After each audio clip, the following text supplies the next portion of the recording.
got to see what you see. You are doing a great work in me. I've decided I can't stand still. No, you have given me purpose. All my heart is yours. All my life is yours. I will make a move for you, for you. All my heart is yours. All my life is yours. I will make a move for you. Make a move for you. Make a move. Make a move. Make a move for you. I will make a move. Make a move. Make a move for you. I will.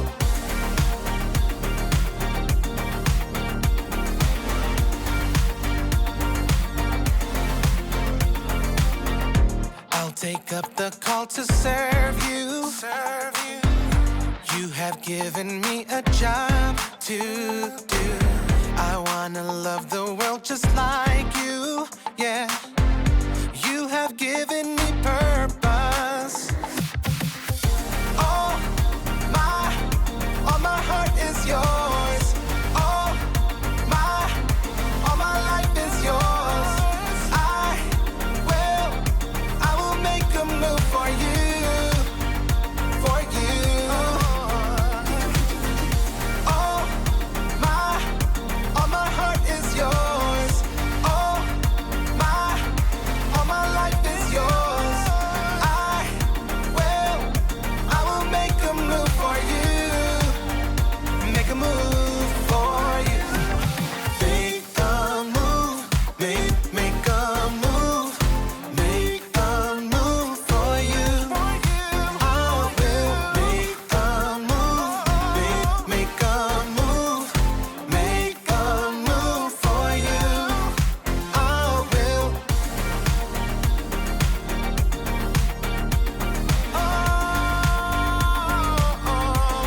Make a move.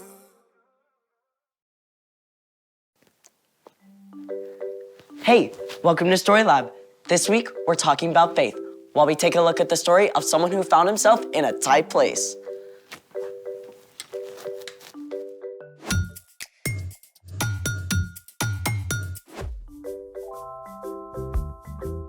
Hey, I'm Skylar. And I'm Sebastian. We're talking about faith, which is trusting in what you can't see because of what you can see. I see something really cool. What's even more cool is what you can make with these. Well, what are they? Mosaic tiles. Oh, for like stepping stones and stuff. Or for some of the most amazing art in the world. Let's move. This is Park Güell in Barcelona, Spain. That whole long wall is just full of mosaic tiles. Yep, including this little guy. Aw. And check this out. Wait, is that a staircase? Yep, the 16th Avenue tiled steps in San Francisco. It's like walkable art. You have to look down for this one too. Okay, that is epic. Exactly. It's the Great Pavement of the Westminster Abbey in London, England. King Henry VIII commissioned it to show the story of creation. This is a close-up. It's about 750 years old. I wonder how many feet have walked across that. Millions and millions, I bet. All right, now I'm itching to create. That's great, but first, we have a challenge. A sticky one. Which is? We gotta figure out which glue to use. Then, Let's do it. So what have we got here? Exhibit A, your classic school glue. Exhibit B, hot glue. You need to stick with a grown-up to use a hot glue gun. I see what you did there. And Exhibit C, super glue. Grown-up alert number 2. If we want to make a mosaic, we need to stick these glass tesserae. Slow down, vocabulary queen. Tesserae? Tesserae, a small tile, glass, or other material used in the construction of a mosaic. That's better. We need to stick these glass tesserae to this tile base. So, we're gonna test each glue to see how well it sticks the tiles together? You got it. A good glue has both strong adhesion and cohesion. You just did it again. Adhesion is the ability of a glue to stick to a surface. Cohesion is the ability of a glue to stick to itself. I guess that makes sense. If the glue doesn't stick to itself, then you just get two separate layers of glue paint. Bingo.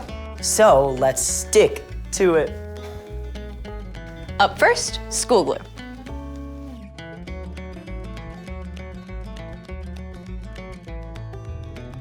Hot glue's ready. There we go. Okay. And finally, super glue.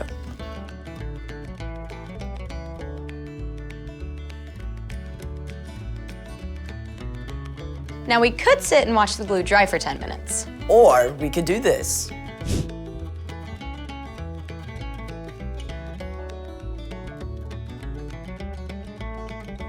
Now I'm gonna see if I can pop them off with a little pressure. Nope. Oh. Nope. School glue down. We still have hot glue and super glue in the running. Now we try greater pressure to pry them off. Nope. Nope. I guess we have a tie. Looks like they both stuck it out. I'm ready to get my mosaic on. But first, it's time for... The story before the story. Today, we're in the book of Acts, which tells us the story of the early church. But before Acts, way back in the very beginning, out of a deep, deep love, God made an amazing world. But when people turned away from God, the world was broken. God made a plan to draw people back into relationship. So, at the right time, God sent Jesus, God's very own son, to live among us. Jesus gave up his life and was killed. But on the third day, he rose to life. After Jesus returned to heaven, the early church grew quickly, with the help of God's Spirit. When the believers faced trouble in Jerusalem, many of them scattered to other places, taking the news of Jesus everywhere they went. But other believers still remained in Jerusalem. Which is where our story starts. Take it away. Hi everyone, I'm Erica. During this time, King Herod ruled over Judea. He was Jewish, but served the Roman government. And just like the Jewish religious leaders, he wanted to stamp out the Jesus movement. Herod even arrested the Apostle James and had him killed. When Herod saw how much this pleased the religious leaders, he sent soldiers to arrest Peter too. Now, Herod had seen strange things happen among the believers, like when Peter and the other apostles had been arrested before, they had mysteriously turned up back in the temple courts. Herod was not taking any chances. He had Peter chained up between two guards with two more guards at the door. 4 separate groups of soldiers were assigned to the job. Herod made plans to bring Peter out for a big public trial right after the Passover festival. But while Peter was stuck in prison, the other believers didn't give in to despair. Day and night, they prayed to God. Please, Jesus, save Peter. You alone have the power to free him. The night before Peter was to be put on trial, he managed to sleep. I don't know how. This cannot have been comfortable, all chained up. As Peter slept, an angel appeared, and light blazed in the dark cell. Apparently, this wasn't enough to wake Peter because the angel struck him on the side to wake him up. What? I'm awake. Quick, get up. And just like that, the chains fell off Peter's wrists. Put on your clothes and sandals. Put on your coat. Follow me. Peter did exactly as the angel said, but the whole time, he was convinced that he was dreaming. They passed the first set of guards, and then a second set of guards, but no one seemed to notice them at all. When Peter and the angel arrived at the heavy iron bars leading into the city, the gate opened. seemingly all by itself. Peter followed the angel right out of the prison and down the street. When they reached the end of the street, the angel disappeared. Peter shook himself and looked around, and the truth hit him all at once. This was no dream. It was real life. Now I know without a doubt that the Lord has sent his angel and rescued me from Herod's clutches. I bet Peter felt like doing a dance right there in the street. Instead of awaiting trial and death in the morning, he was free, and he could not wait to share the news. Peter headed straight for the home of his friend Mark's mother, Mary, where the believers often met to pray. He knocked as loudly as he dared. At last, a servant girl named Rhoda came to answer. Who is that? It's me, Peter. When Rhoda realized it was Peter, she was so excited to tell everyone that she ran back inside without actually opening the door first. It's Peter! Peter's at the door! You're out of your mind! It must be his angel. But in the midst of this debate, Peter kept knocking. When they finally opened the door, they were absolutely amazed to discover that it actually was Peter. There was a huge commotion, but Peter signaled for them to be quiet. Then he explained the whole story. Tell the other believers about this. After sharing his story, Peter left the believers. In the morning, the prison guards were shocked to discover that Peter was gone. They searched everywhere, and when they couldn't find him, Herod was so enraged he had the guards killed. But in spite of all this, the early church continued to grow. The end. I bet Rhoda got teased for a long time about leaving Peter at the door. You pray so hard for something, but sometimes it can still be a surprise when you actually get it. So, what's our part in the story? Well, you may never end up in prison like Peter, but there will be times when you feel completely stuck with no way through. Maybe you've studied and studied, but you just can't seem to understand math. Or you've been trying really hard to be kind to your younger sister, but every time she bugs you, you can't help from snapping at her. I remember when I started at my new school, it was really hard for me to make new friends. I felt so alone. It's tough feeling stuck. But when you're in a place like that, you can be certain of one thing. No matter how frustrated or alone you feel, God is right there with you. When you ask God for help, God promises to provide patience, perseverance, encouragement, and hope. And sooner or later, you will get through it. That's what I like to hear. For sure. See y'all next time. Bye. So here's the thing. God is with you, even when you feel stuck. I've been trying to imagine what an angel might look like. Me too. Think we're anywhere close? I think if we actually saw an angel, it would blow our minds. True story. Thanks for joining us in the Story Lab. See you next time.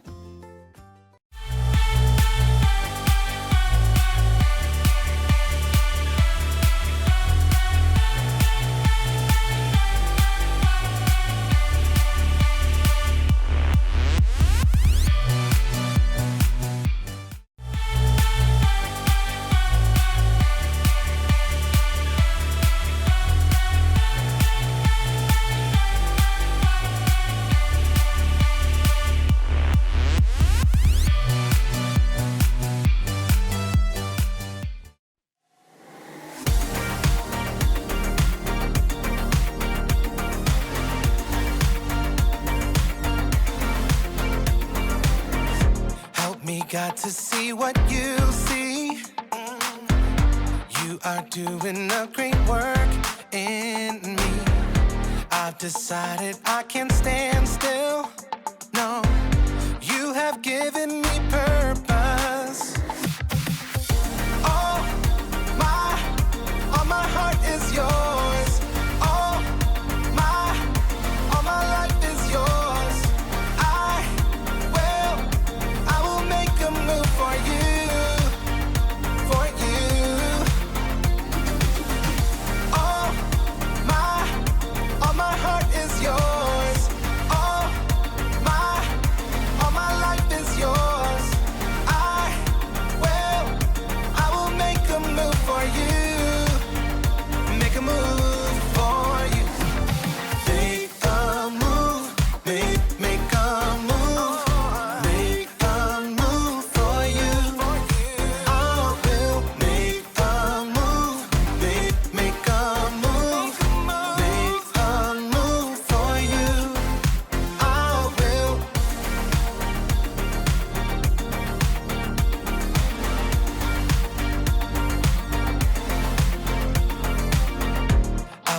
up the call to serve you. You have given me a job to do. I wanna love the world just like you, yeah. You have given me purpose. All my heart is yours. All my life is yours. I will make a move for you, for you. All my heart is yours. All my life is yours. I will make a move for you. Make a move for you. Make a move. Make a move. Make a move for you. I will make a move. Make a move. Make a move for you. I will.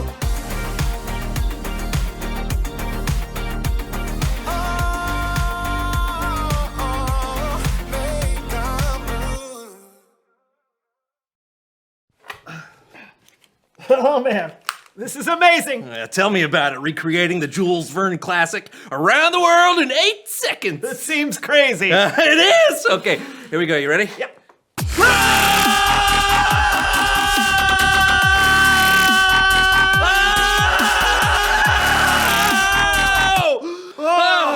Oh, yeah. That was really fast. I didn't see anything. Wait a second. I think we got the title wrong. Huh? It's not Around the World in 8 seconds. It's Around the World in 80 seconds. Okay, here we go. This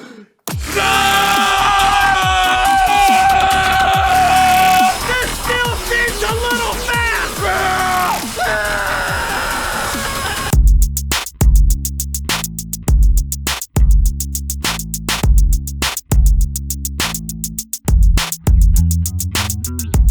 Hello everyone, I'm Brandon. I'm John. And welcome to the So&So show. We're gonna have to get through the show quick because my friend John here has a flight to catch. Yes, I He's do. going on a huge trip. Are you yeah. excited? Kinda. What do you mean kinda? You've been looking forward to this trip for weeks. Well, You're packed, right? not yet. Not yet. John, you have to leave for the airport right after the show. Come on, I'll help you pack. No. Come on. What are you doing? Come on, we gotta go pack. No! What's going on? What is wrong with you? Come on. What's wrong?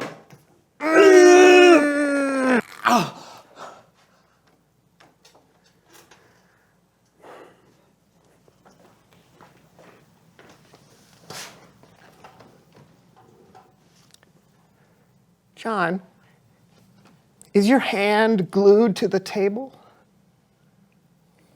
Why? You know what? It doesn't matter. Come on, we gotta get you out of here. I've already tried. Do or do not. There is no try. No! No. Okay, 3, 2, 1. Try to put some pressure. Here we go. Pull in the tablecloth. Yep, Here we go. here we go. 1, 2, 3. No, wait.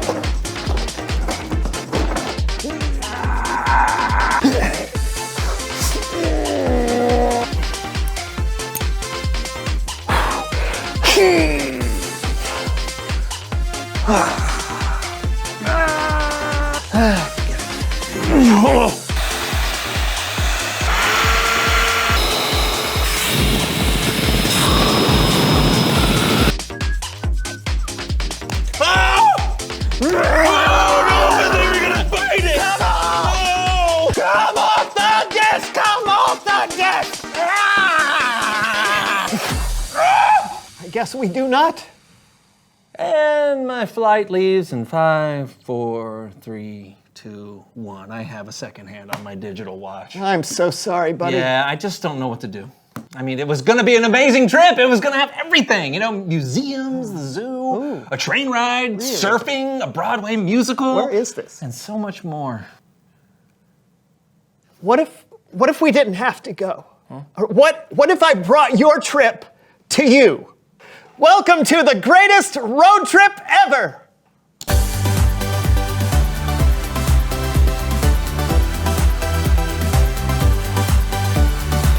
Ladies and gentlemen, straight from somewhere near the street of Broadway, or at least within 852.7 miles of it, the newest production of Felines.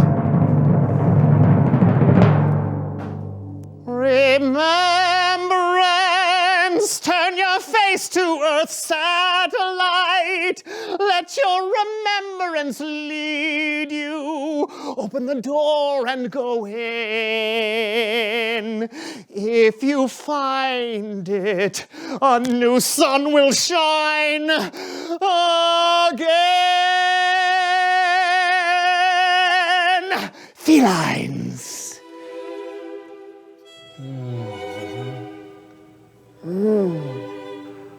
Oh.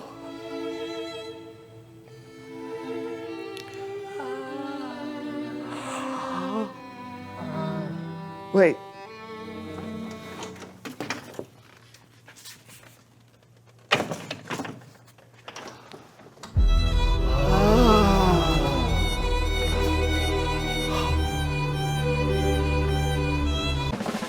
Whoa! Everybody's going surfing! Surfing So&So! Whoa! Wipe out!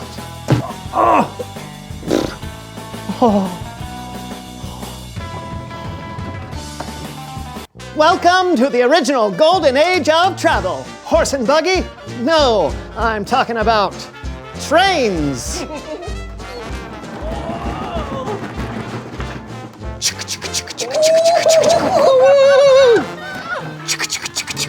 Wow!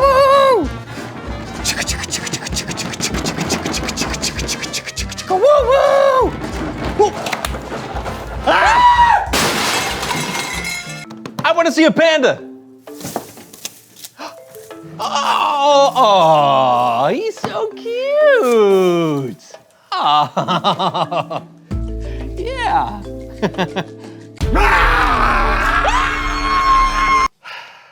Well, what'd you think? Almost as good as the real thing. All right, so what do you want to do now? Well, something I could never do on my road trip. What's that? It's Bible story time with Kellen.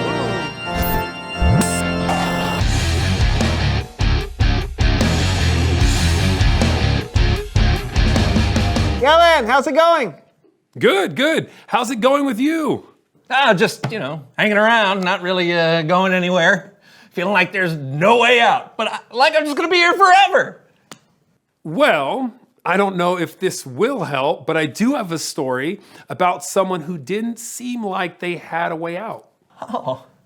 That sounds great. Yeah. Take it away, Kellen. Please. Are you okay? Yeah. Our story today comes from the book of Acts. Jesus had been raised from the dead, and his followers had received the Holy Spirit. But then some crazy, not so good things happened to them. Things that could have made it hard for them to keep their faith. King Herod was having Jesus' followers thrown in prison. And that's where we pick up today's story with Laundry Theater! The Apostle Peter was one of Jesus' most devoted followers and a leader of the early church. Peter was one of the people who had been thrown into prison, and he was guarded by several guards. In the middle of the night, while Peter was sleeping, suddenly an angel appeared. The angel told Peter to quickly get up, and the chains fell off Peter's wrists. The angel had Peter put on his coat and his sandals, and he snuck past the guards out of the prison. Peter thought he was seeing a vision. In the moment, he may not have had the faith that this was actually happening. He was stuck, and he couldn't believe that there was a way out. But whether or not he believed it, Peter had gotten out of prison, and he was walking along the street when the angel left him. That's when Peter finally realized what was happening, and he ran to a house belonging to someone named Mary. Now, there were a lot of Jesus followers meeting there. So Peter ran up and he knocked on the door. Inside, people were praying, and someone named Rhoda went to answer the door. Rhoda went and told the others that Peter was at the door. But they didn't believe her though. They thought she was out of her mind.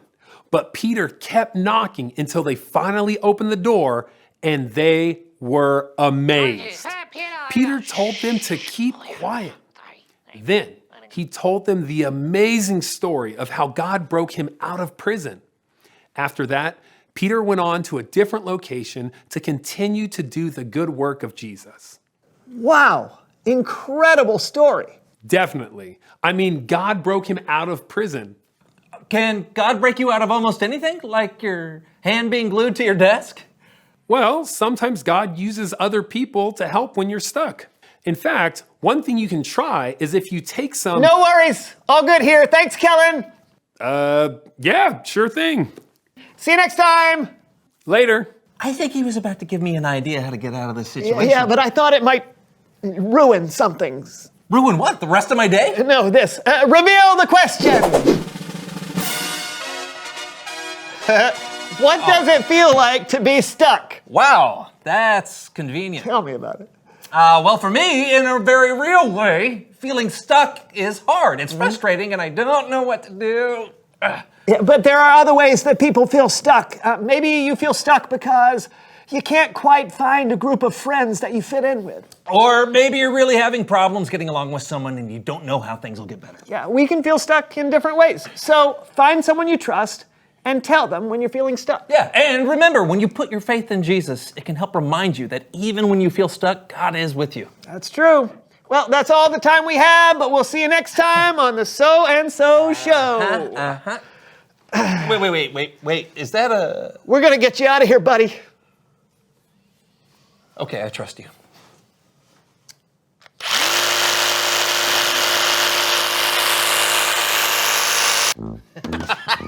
It worked! Hey, you wanna play ping pong? Absolutely. Oh, I missed. Oh! Ready? Yeah. 3 left. Oh! Game point.